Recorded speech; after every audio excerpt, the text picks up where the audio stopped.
סימן תקפ"ג דברים שנוהגים לאכול בראש השנה, ou pour ח' סעיפים, les choses dont on a l'habitude de manger ראש השנה, ça inclut 8 סעיפים. א', יהיה אדם רגיל לאכול בראש השנה קעתי סילקה.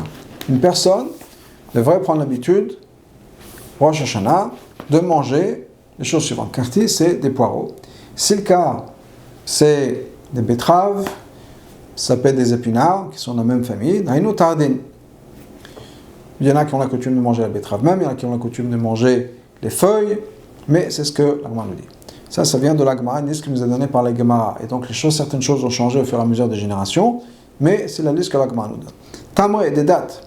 Kara, c'est la courge. Roubia, c'est des fèves. Haïnou, taltan. C'est ce que Taltan nous dit. Il y en a qui expliquent que Taltan, c'est ce qu'on appelle khilbe chez les Yéménites, c'est une autre herbe. Mais en fonction des termes, il y a certaines choses sur lesquelles on n'est pas à 100% sûr d'exactement ce que ça représente. Mais Roubia, beaucoup traduit ça, explique comme si c'était des fèves.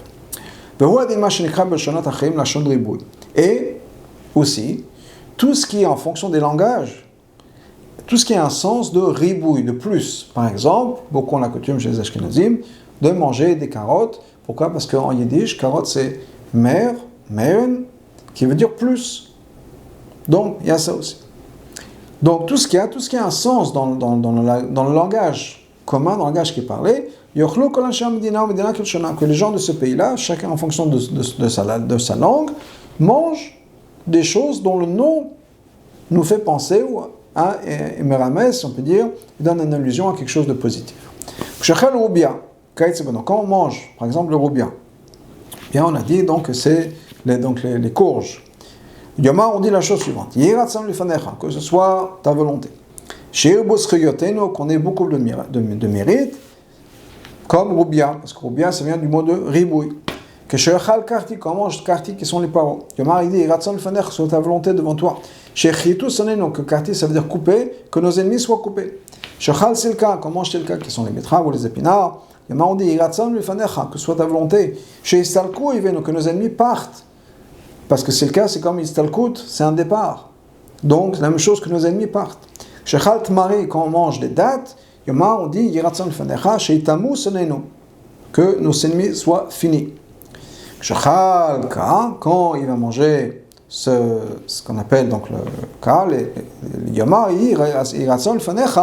que soit ta volonté, chez Kara, que notre décret soit déchiré, et que soit lu devant toi nos mérites. Encore une fois, tout ça c'est parce que le sens du mot, bien à quoi le mot nous fait penser, à quoi le mot ressemble. Et donc chaque langage en fonction de ses coutumes.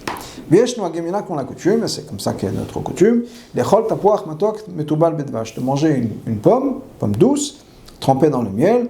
On dit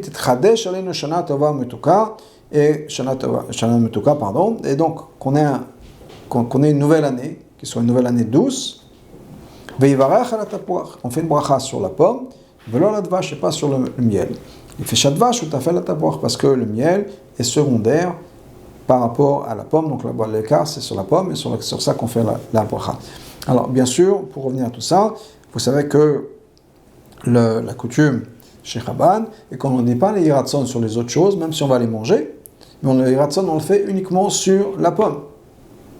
Et on va dire hiratson le fanecha, alors que le Morazaken ici dans le Shulchan Aruch n'a pas marqué qu'on dit hiratson le fanecha, mais on dit quand même donc que ce soit Shetechadesh aleinu shana tova metuka.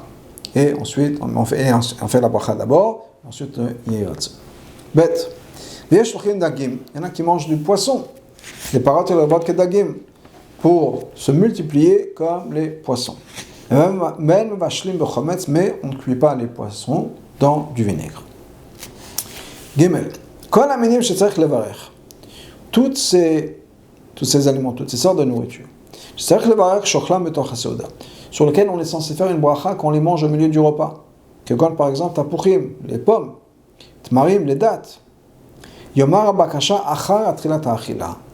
Il faut dire ce yiratson, cette fila-là, après avoir commencé à manger, parce qu'on n'a pas le droit de faire un hefsek entre le moment où on fait la bracha et le moment où on va manger. C'est-à-dire que normalement, on devrait faire la bracha, par exemple, pour revenir à la pomme, Baruch Hashem, etc., Boré Pri Etz, on mange un bout de pomme et ensuite on fait le Yiratza. Alors, encore une fois, pour revenir à la coutume Chabad, dès qu'on ne fait pas ça, la coutume est de faire la bracha, de dire le Yiratzon, et ensuite on mange.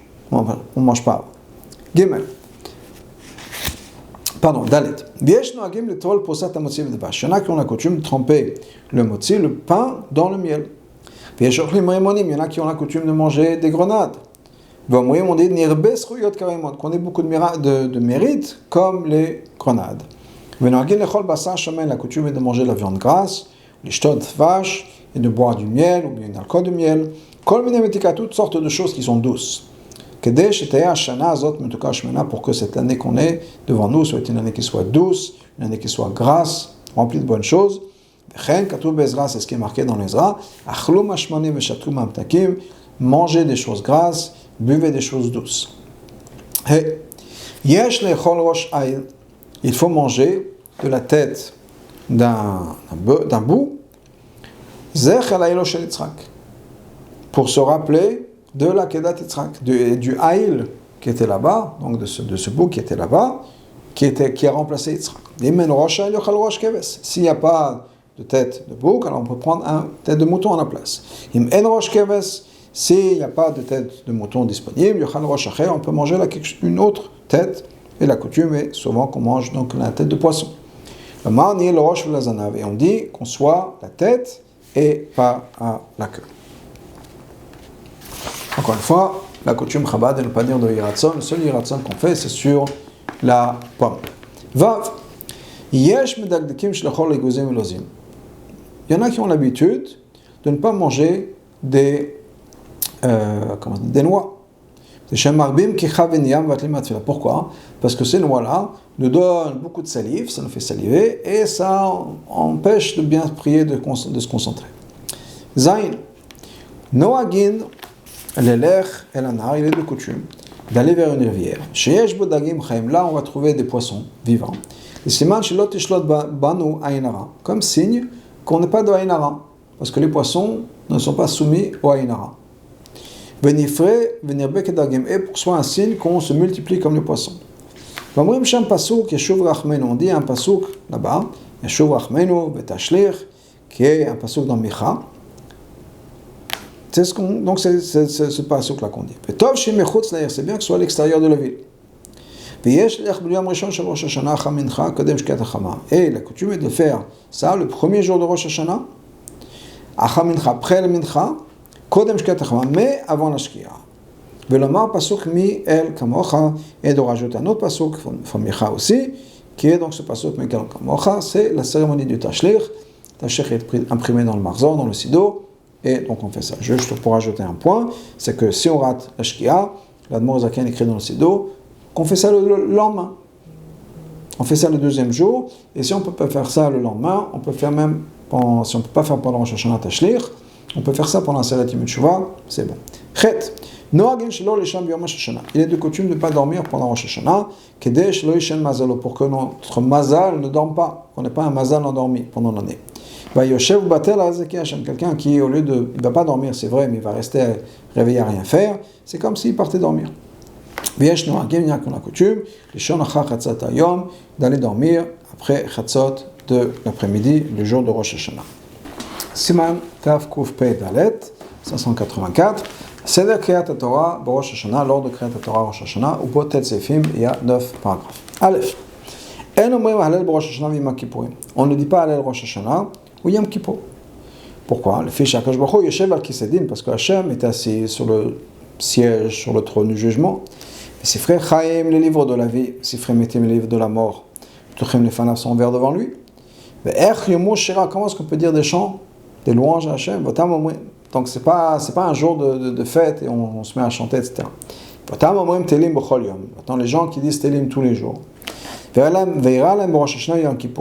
il arrive que dans leur rotation de Teilim qui font Rosh Hashanah Yom Kippour, Amirat Hallel, arrive qu'ils sont maintenant en train de dire les psukim de Hallel, les prakim de Hallel, qui sont dans Yom Chavdalet de Teilim.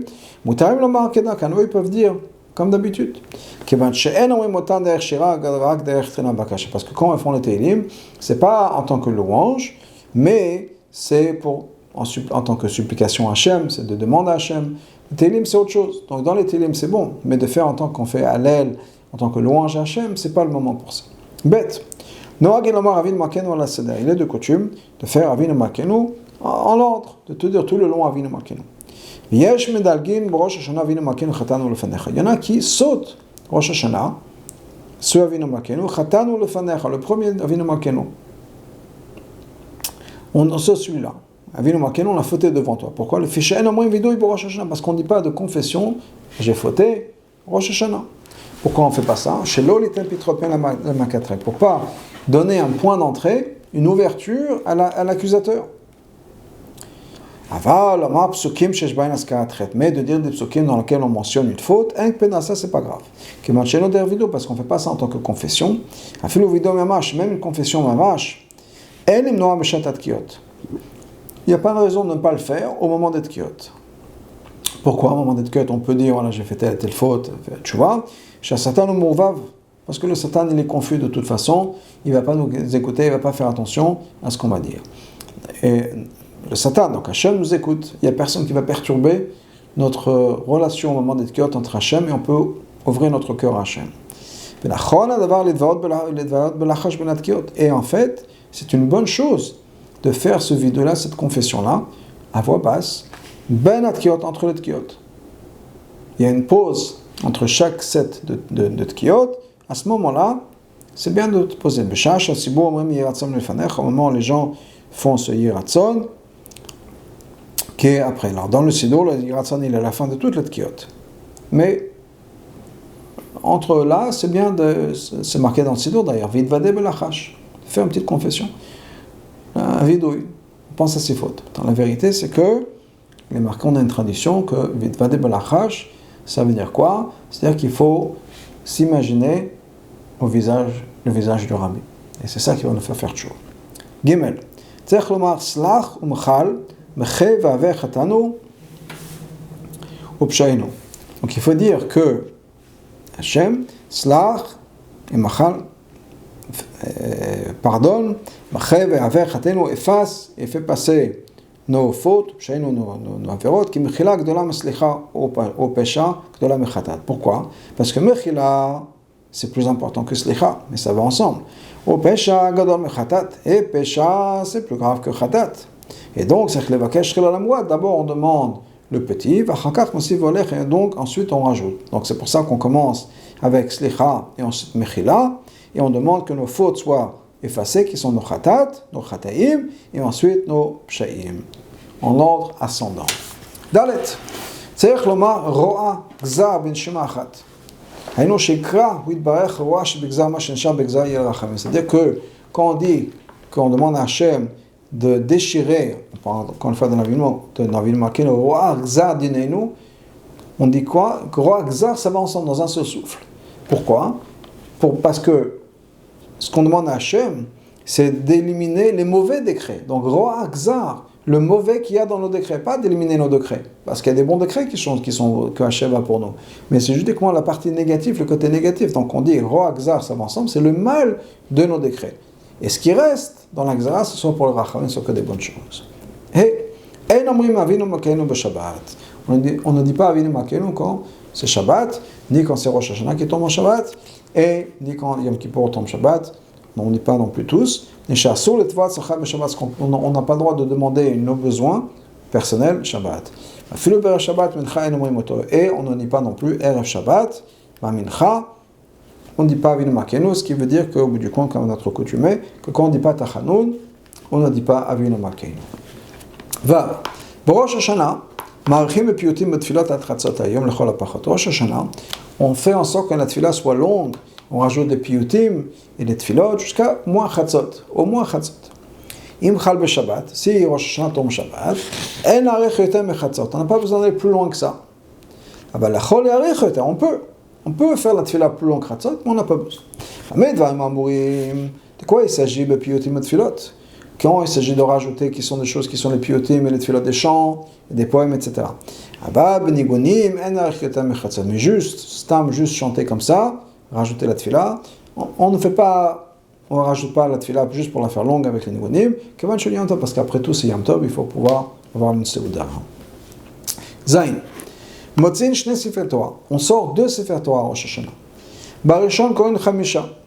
Dans le premier sefer Torah, il y a 5 montées. Min va Hashem pakad et Sarah. Jusqu'à Hashem pakad et Sarah. Hashem s'est rappelé de Sarah. A parashat Akedah jusqu'à la Akedah. Rosh Hashanah nifkada Sarah. Pourquoi est-ce qu'on va lire ça? Parce que Rosh Hashanah est le jour où Hashem a pensé, s'est rappelé de Sarah, si on peut dire, et c'est le jour où Sarah est tombée enceinte. Imu Shabbat kohen bo shiva. Si c'est Shabbat, il y a 7 montées. Maftir kohen besefer Torah sheni. Maftir, c'est dans le deuxième sefer Torah, parashat Pinchas, dans la parashat Pinchas, là où il y a tous les korbanot de Yamim Tovim, et on va dire au Bachodesh Ashvi, le paragraphe de Rosh Hashanah, qui est le 7e mois, et les korbanot de Rosh Hashanah. Maftir betrilat sefer Shmuel, et l'Haftara, c'est du début du sefer Shmuel, c'est la tefila de Chana essentiellement, Ad Vayarem Keren Meshecho, jusqu'au mot Vayarem Keren Meshecho. Shegam Chana nifkada Rosh Hashanah, parce que Chana aussi est tombée enceinte Rosh Hashanah. Chet. Il y a des endroits où la coutume est qu'on appelle le Baal Tokea, celui qui va sonner du shofar, parmi les 5 montées. Il a, si on peut dire un chiyuv, il monte au Sefer Torah. Il y a des endroits où on va compter, on va faire monter le chazan de Moussaf, c'est lui qui va monter, enfin c'est lui, sera une des montées. Donc dans les 5 aliyot qu'on a, eh bien le Baal Tokea reçoit une aliyah, et le Baal Moussaf reçoit une autre aliyah. Vechem Yom Kippourim, la même chose pour Yom Kippour, le Baal Moussaf reçoit une aliyah. La coutume est de nos jours que si ces gens-là sont payés, on n'est pas obligé de leur donner une montée, ils n'ont pas de aliyah. Et sinon, il y a ce lien-là de les appeler au Sefer Torah. Tête. Im yesh tinok lamoul b'Rosh Hashanah. S'il y a une brit milah, un bébé à qui on doit faire la brit milah Rosh Hashanah. Ein mamtinin lamoulo adachar gmar tefila. On ne va pas attendre jusqu'à la fin de la tefila pour faire la brit milah. Parce qu'on essaie de faire la mitzvah le plus tôt possible. Donc on ne va pas attendre la tefila, il va finir vers, 2 heures. On ne va pas attendre jusqu'à ce moment-là. Mais on fait la brit milah après Kriyat Torah, avant de sonner le shofar. Pourquoi? Parce que par le Kriyat Shofar, Hashem se rappelle de la Kedat Yitzhak. Et c'est bien de mettre à côté, de juxtaposer la Brit Mila qui est l'alliance d'Avraham et la Kedat Yitzhak. Ça, ce que je dis, c'est qu'on fait la Brit Mila à ce moment-là, c'est si la Brit Mila est faite à la shul. Mais si la coutume est de faire la Brit Mila à la maison, mais quelque part d'autre, c'est à ce moment-là, la Brit Mila se fait après la sortie de la synagogue.